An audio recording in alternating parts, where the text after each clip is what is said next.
सत श्री अकाल। आप देख रहे हैं प्राइम बेज और मैं हूं आपकी होस्ट एंड दोस्त मीरा गांधी। और प्राइम बेज प्राइम प्लस टीवी पे आज हमारे साथ हैं वास्तु एक्सपर्ट भारती गुप्ता फ्रॉम वास्तुकल्प, जो कि हमें वास्तु के अलग अलग एस्पेक्ट और वास्तु हमारी जिंदगी में कैसे एक इम्पॉर्टेंट रोल निभाता है उसके बारे में कुछ बताएंगी और हम खूब सारी बातें करेंगे।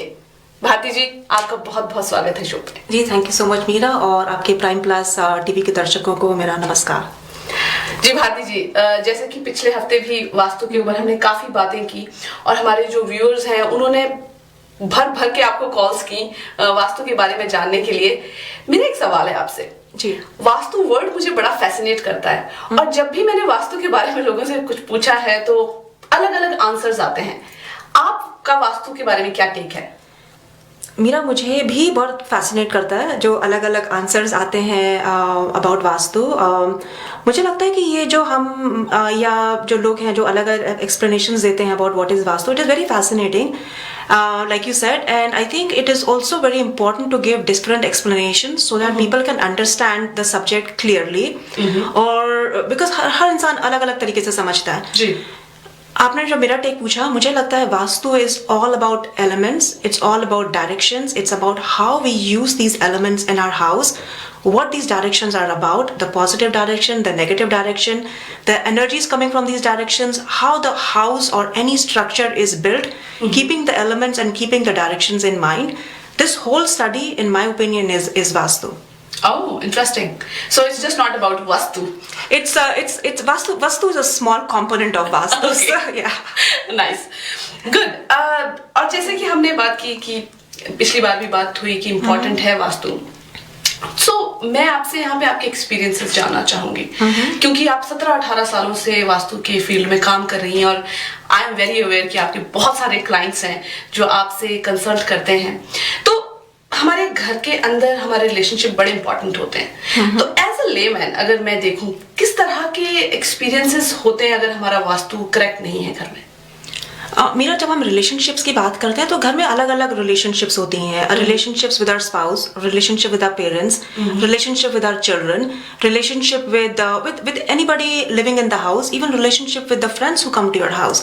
सो देयर आर मेनी रिलेशनशिप्स। और मुझे लगता है कि रिलेशनशिप्स में जब प्रॉब्लम आती है तो प्रॉब्लम का एक कारण नहीं होता। उसी तरीके से जब हम वास्तु को देखते हैं तो एक वास्तु दोष नहीं होता घर में जिसकी वजह से हम ये कह सकें कि इसी की वजह से ही रिलेशनशिप प्रॉब्लम्स हैं। लेकिन आप अगर मेरी एक्सपीरियंस के बारे में पूछें तो मेरा ये एक्सपीरियंस है कि एलिमेंट्स जो हैं बहुत ही इंपॉर्टेंट रोल प्ले करते हैं हमारे रिलेशनशिप्स में।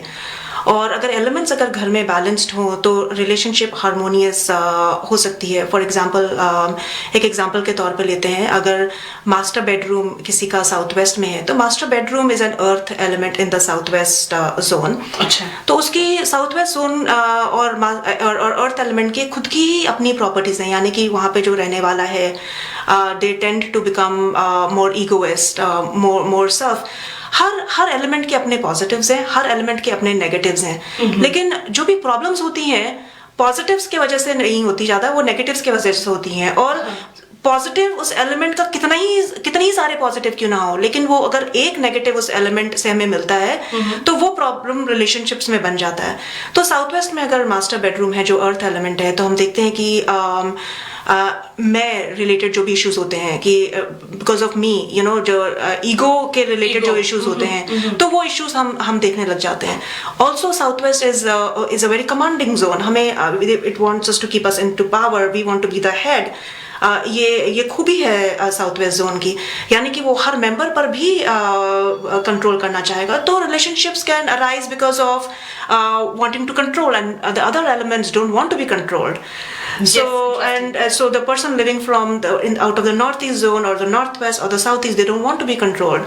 So the relationships differences can happen. So getting into the depth of why the issue is arising, I think the problem can be addressed based on that.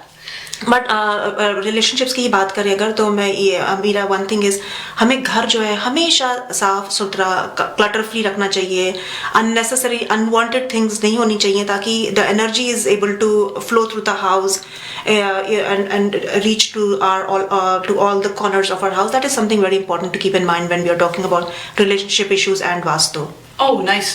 ये आपने बहुत अच्छी बात की कि क्लटर फ्री, और हम साउथ एशियंस और स्पेसिफिकली इंडियंस की बात करें, हमें बहुत सारा सामान घर में रखना अच्छा लगता है। बिल्कुल सही कहा आपने जी, मैं बहुत देखती हूँ जी। और खासकर जैसे आपने क्लटर फ्री की बात करी, मैं थोड़ी सी अलग, एक जो हमारा एंट्रेंस होता है, हाउ इम्पोर्टेंट इज दैट, जो जहाँ पे लोग सबसे पहले जो रिसेप्शन है, घर की लॉबी है जी, सो उसको वहाँ पे काफी सारी चीजें लोग रखते हैं, मैंने देखा प्लांट्स और कई बार बहुत सामान होता है। व्हाट डू यू से कि वहाँ सामान ज्यादा रखना सही है या उसे किस तरह से रखना? नहीं, बिल्कुल सही कहा आपने मीरा। जैसे हमने शो के शुरू में हमने बात करी, vastu is all about directions. So आपका डायरेक्शन, जो आपका जो एंट्रेंस है उसका डायरेक्शन क्या है, वो बहुत जरूरी है। अगर आपका डायरेक्शन साउथ डायरेक्शन है, तो आप देखेंगे आप कितना ही कंट्रोल कर लें, वो बेचारा भरता ही जाएगा, बिकॉज साउथ की टेंडेंसी ही है टू अट्रैक्ट। ओके, सो आप कहीं का भी एग्जांपल ले लें, हमारे जो फाइनेंशियल डिस्ट्रिक्ट होते हैं वो साउथ होते हैं।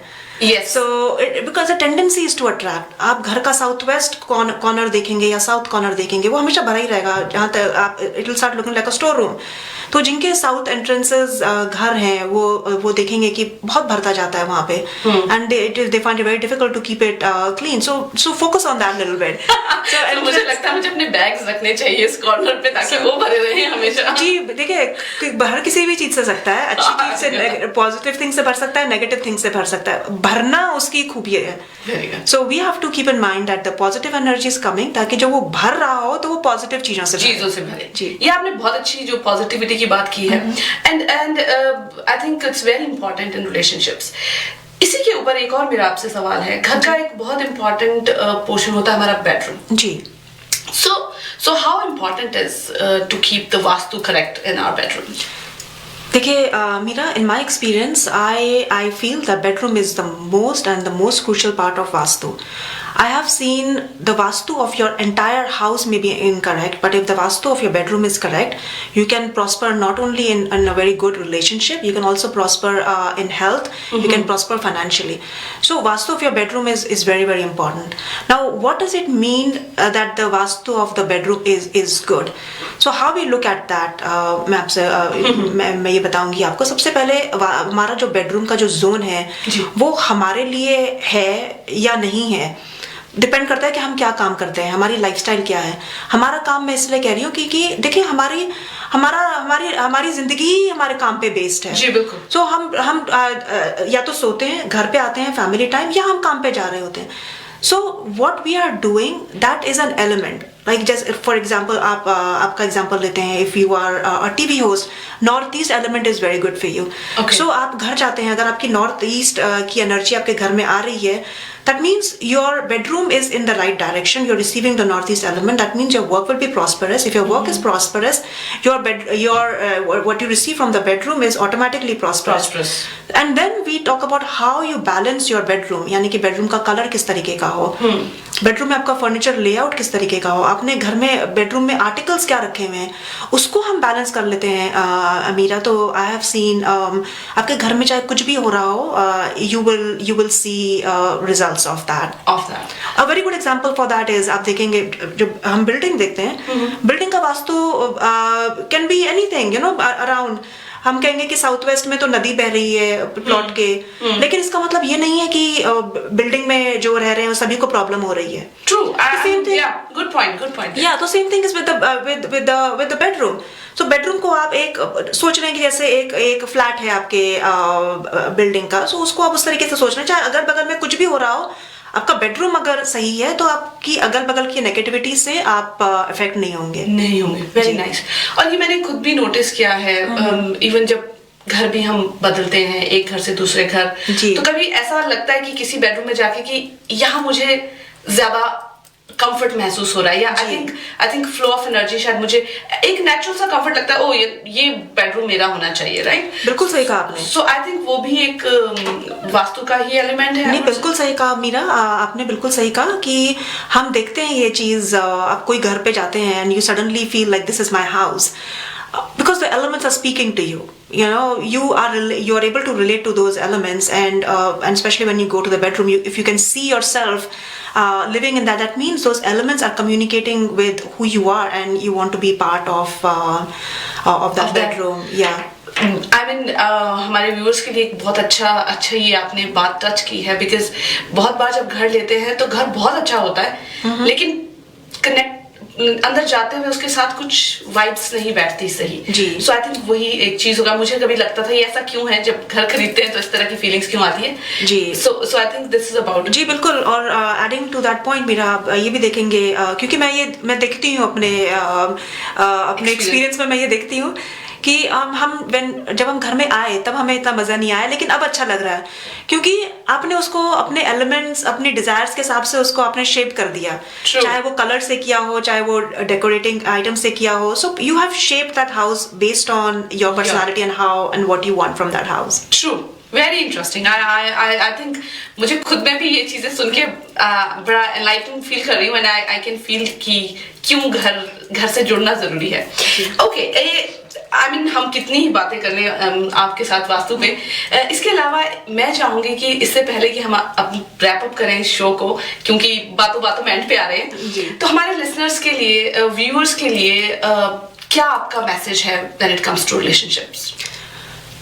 मेरा when it comes to relationships, मैं व्यूअर्स को ये कहना चाहूंगी कि घर की किसी एक, हम लोगों से सुनते रहते हैं अलग अलग चीज़ें, और लोग हमें अलग अलग तरीके की चीज़ें बताते हैं. अरे तुम्हारे रिश्ते सास के साथ सही नहीं है, या तुम्हारे हस्बैंड के साथ सही नहीं है, या बच्चों के साथ सही नहीं है, तो तुम्हारे घर में ये दोष है. चाहे वो सीढ़ी आपकी जो है वो इस दिशा में है तो प्रॉब्लम है, या आपका जो सीवेज है तो इस दिशा में है, आपका बेडरूम जो है वो गलत दिशा में है. प्रॉब्लम्स आपको लोग बहुत तरीके की बताएंगे, या हम खुद भी दूसरी चीज़ों पे हम ब्लेम आप डालने लग जाएंगे कि इसकी वजह से प्रॉब्लम हो रही है. तो मैं दर्शकों को यही कहना चाहूँगी कि चाहे प्रॉब्लम किसी की वजह से भी हो, कोई भी वास्तु दोष हो या ना हो, अपनी जो रिलेशनशिप्स पे उस पर ज़रूर मेहनत करें और रिलेशनशिप्स को टूटने ना दें. जी. बहुत सही आपने ये कहा कि रिलेशनशिप को टूटना ना दें. और दोस्तों, हमारा रिलेशनशिप भी आपसे जुड़ा हुआ है. हर हफ्ते प्राइम बिज पे हम लेकर आते हैं कोई ना कोई ऐसी शख्सियत और पर्सनालिटी जो हमारी जिंदगी को छू जाती है. और आज हमारे साथ थी भारती गुप्ता शो पर, और बहुत जल्दी अगले हफ्ते फिर आपके साथ भारती जी हम जुड़ेंगे एक नए टॉपिक के साथ. और thank you so much prime plus पे आने के लिए और हमारे व्यूअर्स को मैसेज देने. थैंक यू मीरा, और आपके सभी दर्शकों को थैंक यू.